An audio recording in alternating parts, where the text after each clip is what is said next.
Hey, what is happening, all you crazy internet people, and welcome to yet another vlog. My name, as always, is Drake, and today we are talking about when bucks attack.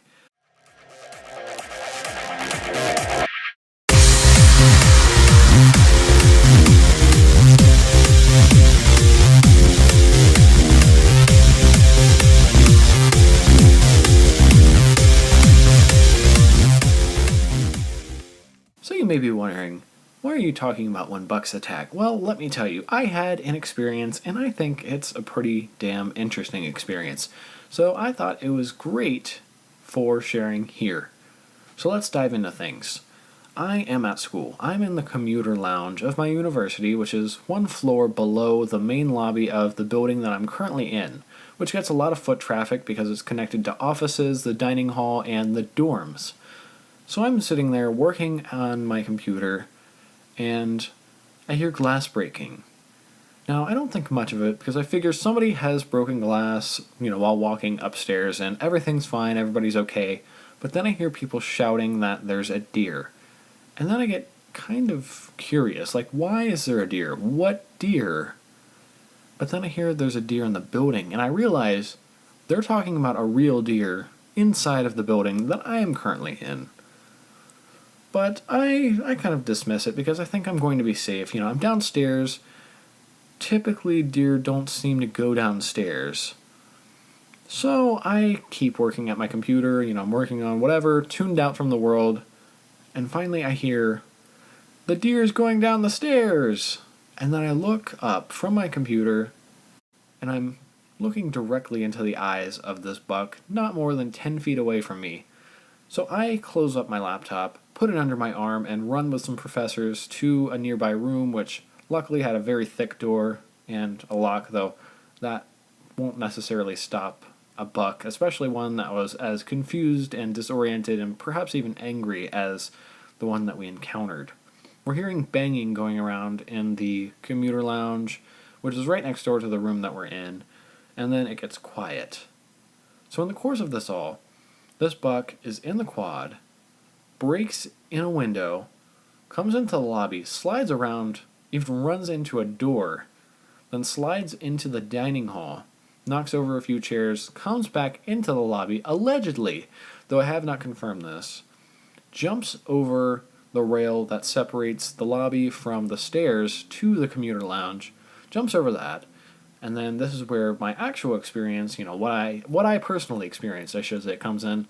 I look up, I see the deer, it's on the stairs, it comes down the stairs, starts heading around the room, runs around. I am now in this adjacent room. The deer makes its way into the hallway connecting the game room to a marketplace to the commuter lounge. And it breaks a window in the game room, chases around some students in there. All students but one student, Ken Mitchell, makes it out safely. Ken Mitchell starts running for the loading docks, which one of the campus police officers has opened up in hopes that the buck will find its way out. But Ken is running towards the loading docks, and the buck is chasing after Ken. So Ken almost makes it to safety, but then the buck knocks him down and finally gets outside. I believe he got a minor concussion, but aside from that, he was okay. And he actually obtained footage of some of the incident, I should say, which he posted to YouTube, and you have been seeing in the picture-in-picture here. So if you want to see the full video, I encourage you to check that out at the link below, and thank you, Ken Mitchell, for releasing that footage, because I had not seen it, and that is really interesting to me, especially since I lived through it. How has it changed my life, you may be wondering? First off, I am slightly afraid of deer. I went to the zoo a couple of weeks ago, and there were reindeer on exhibit, and I was just kind of looking at them like, when are you going to attack? And then, as well, whenever I'm in that building where this whole thing occurred, and I hear a loud sound, I have this thought like, oh, not again. And that is basically how a deer attack has changed my life. So, with that said, let's talk about where I've been, because it's been a few weeks since my last vlog, and I believe you guys deserve an explanation. With all that in mind, I was just kind of overrun this semester with work. I had a lot of big projects to do, and it was really stressing me out, and it got to a point where I was just running out of time and energy to do anything aside from school. And I got to a point where I wanted to make a vlog. I wanted to make this vlog specifically around Thanksgiving time, but I just couldn't bring myself to do it because I knew that if I did, it was going to be of poor quality, and I did not want that for you guys. I even took the time today to set up a microphone and a separate audio feed from my camera just to make sure that this video is better than what I would have put out if I had shot this video around Thanksgiving time. So that is where I've been. I am trying to get back on track now that the semester's over. I am on winter break currently, and I am just trying to reserve time and energy for this because I want to do this, and I believe that you guys will enjoy it if I do make sure to put in the proper time and effort. And that is my goal. I want to make something that you guys enjoy, something that is not crap, something that perhaps is even good.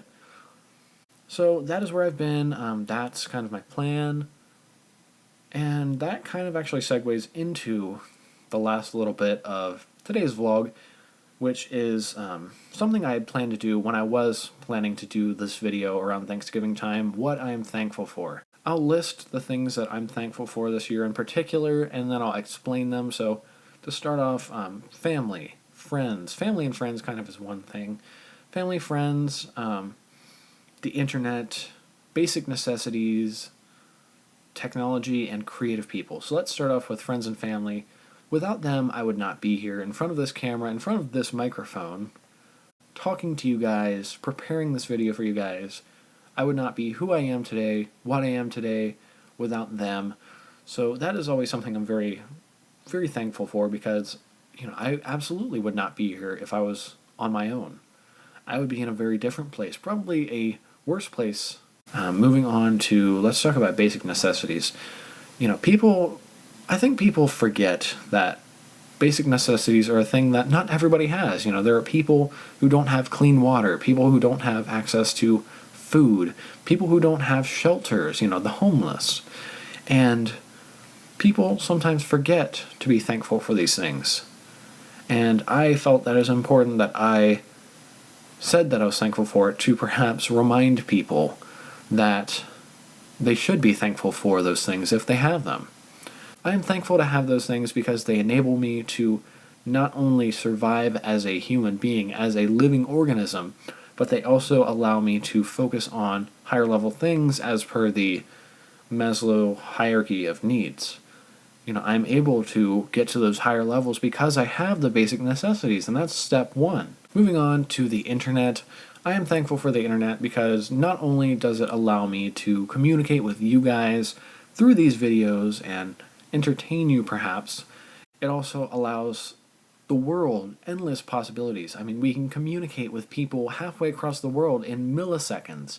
And that is amazing because it's encouraged the highest level of communication, collaboration, and just overall togetherness as a global community than ever before. We were not able to communicate how we are able to communicate today just 100 years ago. And thanks to the internet, we have this great place where we can not only communicate and collaborate, even access information. We have this great place where people can be themselves. People can create their own identities, live their own identities, engage in communities of people like themselves. And that kind of feeds into technology. Technology is something that sometimes goes underappreciated. We think of technology and you think of something like the iPhone or a computer or something along those lines.